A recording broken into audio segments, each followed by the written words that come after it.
hari Senin 12 Rabiul Awal tahun ke-11 Hijriah, bersamaan dengan hari lahirnya Rasulullah, hari Senin tanggal 12 Rabiul Awal tahun ke-11 Hijriah, Allah perintahkan kepada malaikat Jibril, Jibril, kau turun jemput kekasihku Muhammad, cabut nyawanya, dengan catatan tanya dulu, jika dia sudah mau lakukan tugasmu, tapi jika belum mau tunda tugasmu sampai dia mau. Panggil 3 malaikat menyertaimu, Mikail, Israel, Israfil. Turunlah malaikat. Di langit ke-7 mereka masih berempat, langit ke-6 mereka masih berempat. Sampai di langit pertama malaikat Jibril berkata, wahai malaikat pencabut nyawa, kau sajalah yang turun ke dunia. Saya tidak tega menemanimu dan melihat engkau mencabut rohnya Muhammad SAW. Lalu malaikat pencabut nyawa berkata, Jibril, kenapa kau tidak turun menyertai kami? Bukankah selama ini engkau yang menyertai Rasulullah? Bukankah selama ini engkau yang menemui Rasulullah? Kami tidak pernah menemui Rasulullah. Turunlah bersama kami. Jibril berkata, maafkan saya tidak betul-betul tidak mampu melihat engkau mencabut rohnya Rasulullah. Turunlah 4 malaikat ini. Lalu malaikat mengetuk pintu Rasulullah, ketuk rumah Rasulullah. Assalamualaikum warahmatullahi wabarakatuh ya Rasulullah. Nabi dalam rumah menjawabnya, waalaikumsalam warahmatullahi wabarakatuh. Fatimah membuka pintu, ternyata tidak ada orang di depan pintu. Rasulullah lalu bersabda, sudah ada di samping saya. Malaikat pencabut nyawa berkata, ya Muhammad, hari ini aku diperintah Allah untuk mencabut ruhmu. Menurutmu bagaimana? Rasulullah menjawabnya, wahai malaikat, 24 nabi dan rasul senior saya, 24 nabi dan rasul pendahulu saya, setelah mereka melaksanakan tugas, mereka pun menghadap kepada Allah. Hari ini saya siap menghadap, tapi saya lihat ini ada keanehan. Apa ya Rasulullah? Mana malaikat Jibril? Kok tidak ada di antara kalian? Mana sahabat saya? Mana Jibril? Malaikat pencabut nyawa berkata, Jibril menunggu di atas langit, dia tidak datang untuk menyertai kami.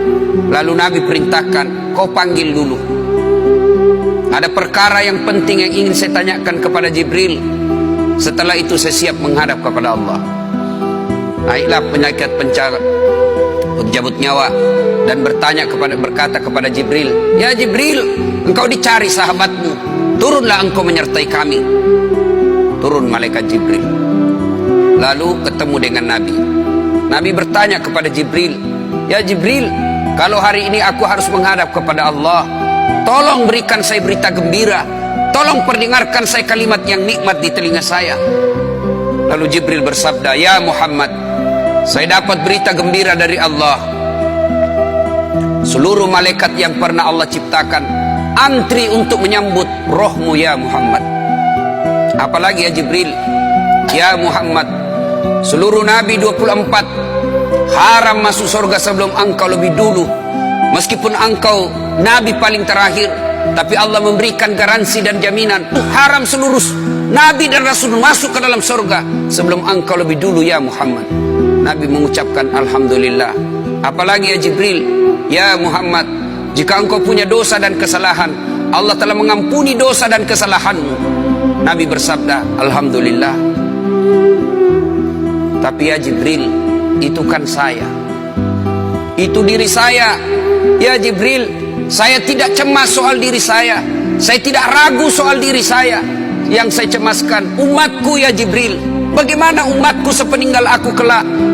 Subhanallah, Nabi tidak mencemaskan anaknya, Nabi tidak mencemaskan istri beliau, Nabi tidak mencemaskan keluarga beliau. Yang beliau cemaskan umatku ya Jibril. Jibril lalu berkata, baiklah kalau begitu ya Muhammad, nantikan saya. Jibril lalu menghadap kepada Allah. Selang beberapa saat muncul kembali dan berkata, ya Muhammad, aku telah mendapat berita gembira dari Allah. Meskipun engkau sudah tidak di tengah-tengah mereka, meskipun engkau sudah tidak berada di tengah umatmu, selama umatmu berpegang kepada Quran dan Sunnah, mereka akan selamat dunia sampai di akhirat. Mendengar ini Rasulullah lalu tersenyum dan berkata, Alhamdulillah, segala puji bagi Allah. Malaikat pencabut nyawa, silahkan laksanakan tugasmu. Jibril mundur, majulah malaikat pencabut nyawa melaksanakan tugas dan berkata, kalau bahasa kita, ya Muhammad, maafkan saya, saya tidak mampu melakukan ini, tapi ini perintah dari Allah. Lalu Nabi bersabda, laksanakan tugasmu, saya pun siap melakukannya. Mundur malaikat Jibril, majulah malaikat pencabut nyawa melaksanakan tugasnya. Keluar rohnya Rasulullah, perlahan-perlahan meninggalkan telapak kaki Rasulullah.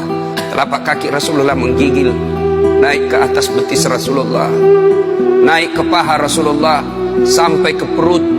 Bercucuran keringat Rasulullah, keluar keringat Rasulullah di wajah Rasulullah. Malaikat Jibril lalu berpaling. Nabi lalu bersabda, wahai malaikat Jibril, kenapa engkau palingkan mukamu? Apakah engkau jijik melihatku? Apakah kau jijik melihat wajah saya? Jibril bersabda, ya Muhammad, ketahuilah demi Allah yang menguasai segala-galanya, tidak aku jijik melihat mukamu ya Muhammad. Aku tidak tega melihat engkau menghadapi sakaratil maut. Aku tidak mampu melihat engkau menghadapi sakaratil maut. Nabi lalu bersabda, ya Jibril, ketahuilah, andai saja Allah tidak cinta kepadaku, andai saja Allah tidak sayang kepadaku, betapa sakitnya sakaratil maut ini, tapi aku mohon kepada Allah, ya Allah, jangan engkau timpahkan sakitnya sakaratil maut ini kepada umatku. Bebankan seluruh penyakit sakaratil maut ini, bebankan seluruh sakitnya sakaratil maut ini hanya kepada aku. Jangan engkau berikan umatku ya Allah. Begitulah cintanya Rasulullah kepada kita.